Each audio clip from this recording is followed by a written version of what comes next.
In 1883, a girl born into poverty was left at a convent orphanage in rural France. She would go on to change the way women everywhere get dressed. Coco Chanel dismantled a century of corsets, created the most iconic perfume in history, and built an empire that still dominates today. But between the triumph and a wartime secret that nearly destroyed it all, her story begins somewhere no one would expect. Gabrielle Bonheur Chanel was born on August 19, 1883, in Saumur, a small town in western France. Her father was a traveling peddler who drifted from one job to the next. Her mother, Beatrice, worked as a laundress. When Beatrice died of illness, Gabrielle was only 12. With her father unwilling or unable to care for her, she was sent to the convent orphanage at Aubazine. The nuns there believed in strict discipline and hard work. Each day began early with prayers and chores, followed by hours spent in the sewing workshop. The girls learned to mend, hem, and stitch with careful precision. The convent's stone walls, echoing with silence, offered little comfort. Meals were plain, the rules unbending, and the color palette of daily life rarely strayed from black, white, or gray. Yet inside those walls, Gabrielle learned skills that would shape her future. The convent's sewing curriculum was rigorous, teaching her to cut fabric with economy and finish seams by hand. The nuns insisted on utility and modesty. No frills, no waste, no decoration for its own sake. The discipline of Aubazine left its mark. Years later, Chanel would say that luxury must be comfortable. Otherwise, it is not luxury at all. The simplicity of her childhood surroundings, bare corridors, plain uniforms, the quiet repetition of needle and thread, became the foundation for her own vision of beauty: clean lines, honest materials, and a refusal to hide behind excess. Alone in the convent, Gabrielle began to imagine a different life, one where she could shape her own destiny and redefine what it meant to be elegant. The lessons learned in austerity would guide her long after she left Aubazine behind. Paris in 1910 was a city of endless possibility, but few doors opened for women without means. Gabrielle Chanel found her way in through a mix of talent, nerve, and the right company. Etienne Balsan, a wealthy horse breeder, introduced her to a world of racing stables, weekend estates, and velvet-lined drawing rooms where fashion set the rhythm of conversation. Balsan's letters from this period mention Chanel's quick wit and her habit of sketching hats on the back of menus, a small sign of the ambitions she kept close. But it was Arthur Boy Capel, an Englishman with a taste for risk and modern ideas, who saw Chanel's vision as more than a passing fancy. In the summer of 1910, Capel arranged a transfer of 1,200 francs to her name, a sum large enough to cover the deposit on a Paris shopfront and the first bolts of silk and straw. Bank records from the time confirm the transaction, and Capel's own correspondence hints at his pride in backing her. On February 19, 1910, Chanel signed the lease for 21 Rue Cambon. The contract granted her the right to sell hats and headpieces under her own name. Within weeks, a modest shop window announced Chanel modes to the street. The opening drew a curious crowd, lured by word of mouth and a small notice in Le Figaro. Early client ledgers list names like Mistinguett, Marcel Proust, and Colette. This was proof that Chanel's boutique quickly caught the attention of Paris's creative elite. With Capel's support and Balsan's introductions, Chanel was no longer just a seamstress with a dream. She was a businesswoman in her own right, poised to shape her own future and soon, the future of fashion itself. Wool jersey was never meant for high fashion. Before 1915, it was the stuff of men's underclothes and cheap cardigans. Chanel saw possibility in its drape and ease. With a few bold cuts, she turned jersey into coats, skirts, and sweaters that let women move, breathe, and work. Museum records show her first jersey collection appeared in Deauville that year, just as war shortages made silk and lace scarce. Seamstresses at her atelier used single-needle lock stitching to keep seams flat and comfortable, a small technical choice that made a world of difference on the body. By the mid-1920s, Chanel was ready to challenge another tradition. She introduced the tweed suit, a boxy jacket and straight skirt, cut from soft, nubby fabric sourced from Scottish mills. Instead of heavy linings and stiff boning, her suits relied on careful hand finishing and a loose, natural shoulder. The braid-edged collar and pockets, detailed in her 1932 Atelier notes, became signatures.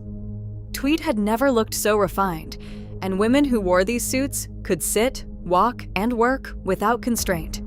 In 1926, Chanel sent shockwaves through Paris with a simple black dress. The press called it La Petite Robe Noire, the little black dress. It was cut straight, sleeveless, and unadorned, using bias techniques that gave it movement. Vogue compared it to the Ford Model T, accessible, reliable, and destined to become a uniform. Chanel turned black from a color of mourning into the height of chic. By the early 1930s, she added trousers to her collections.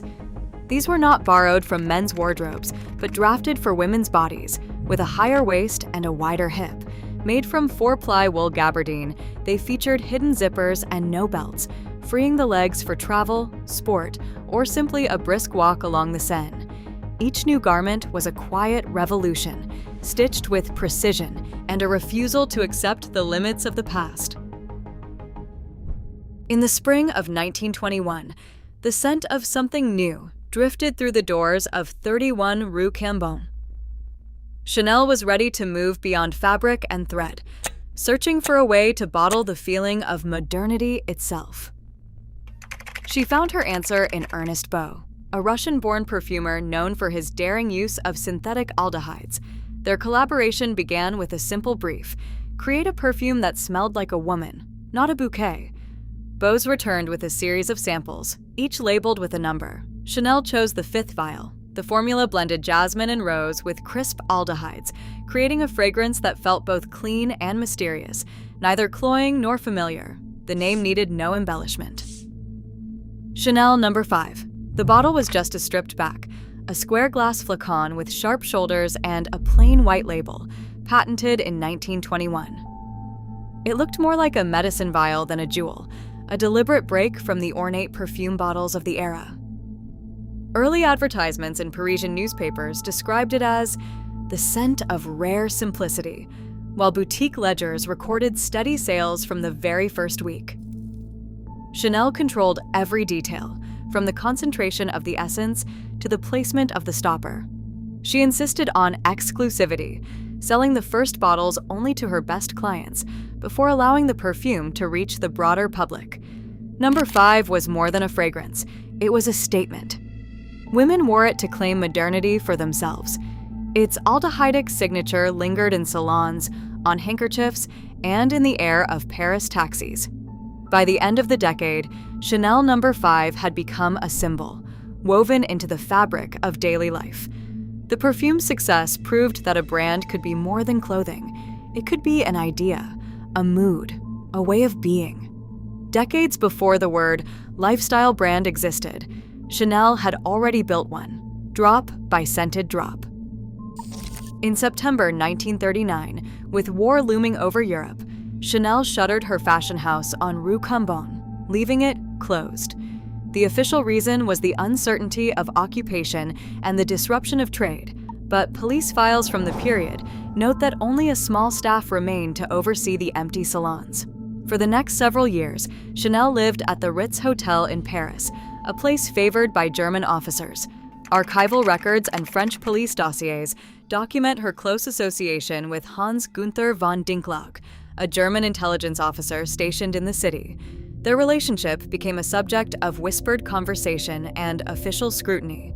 In 1944, as the war turned against Germany, Chanel attempted to use new anti-Jewish laws to claim sole ownership of the Chanel No. 5 perfume business, arguing that her former partners, the Wertheimer brothers, were Jewish and thus barred from commercial rights.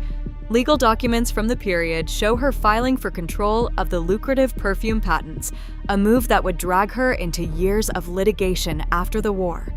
The house remained closed, her reputation clouded by rumors, and the unresolved fight for the brand's most valuable asset. In February 1954, after 15 years away from fashion, Chanel reopened her couture house in Paris. The press gathered, some skeptical, others curious to see if the woman who once defined modern style could do it again. Reviews were mixed at first. Some called her new suits old-fashioned. Others recognized the familiar clean lines and freedom of movement. But within a few seasons, her signature tweed jackets and simple skirts were back on runways from Paris to New York. The brand's double C logo became a global symbol, stitched into handbags, shoes, and jewelry.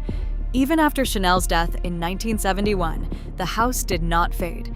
Under designers like Karl Lagerfeld and Virginie Viard, the spirit of reinvention continued.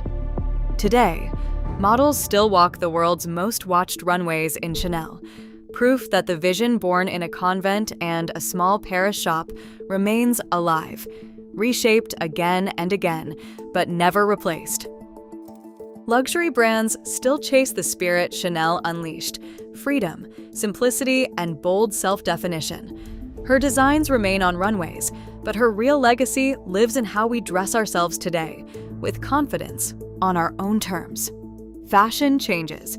The courage to redefine it endures. What does style mean to you?